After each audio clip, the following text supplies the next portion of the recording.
Yes, unashamedly, I'm a massive Star Wars geek. Yes, look at that collection. Yes, I've got problems. You don't need to keep showing it. Yes, we all understand. I'm a nerd. Retro gaming nerd and a Star Wars nerd. And boy was I delighted when this first came out on the Super Nintendo. It's basically a run-and-gun shooter by LucasArts to coincide with the Star Wars trilogy. Fantastic, fantastic game. Probably one of the best action games I've found on the Super Nintendo. As I said, it's a bit of a run and gun. It's got all sorts of different types of modes of play as well.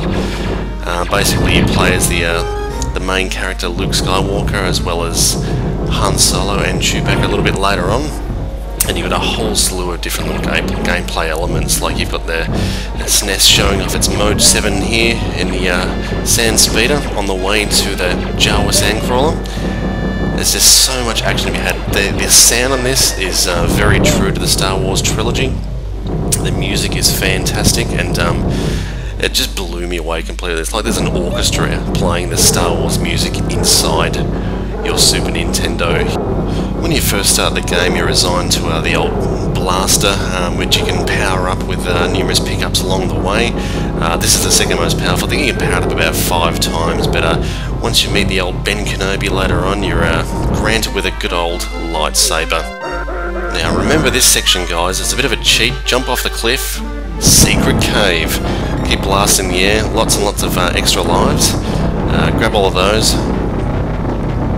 And you can stock up all the way to 99. How? Because you're trapped in here. Basically just jump off, die, rinse and repeat, because basically where you respawned is right at that ledge. So jump back down and spam some free lives. I think you get a maximum of 99, so it makes the game a little bit easier to complete, but I'll let you guys find that one exactly where it is by yourselves.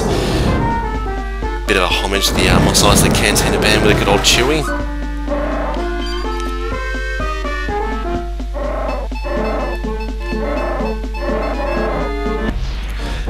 Once with our lightsaber finally. What's a great move is when Luke jumps, he actually spins his lightsaber around, and it's a very, very effective way of fending off enemies mid-jump. Damn, hit in the face with a TIE fighter, that shit's gotta hurt. Bit of a Han Solo action in the Death Star. So basically, as I said, it's a lot of it's run and gun. It does get pretty tricky at times, but it's not too much that you'll rage quit. You'll stick with it. Alright, here's the last Mode 7 Rebel Assault on the Death Star. Basically, you've got to take out 20 TIE fighters and 18 towers, or 20 towers, in order to progress into the trench, where you can shoot your proton torpedoes into that little hatch if you're good enough.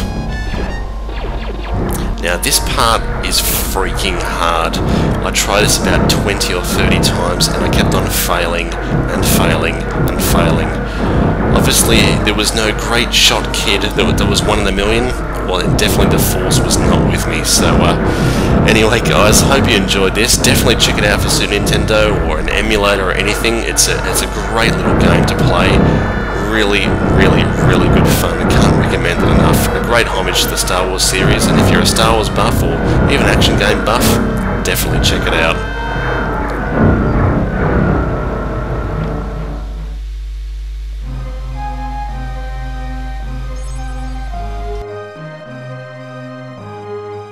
That is why you fail.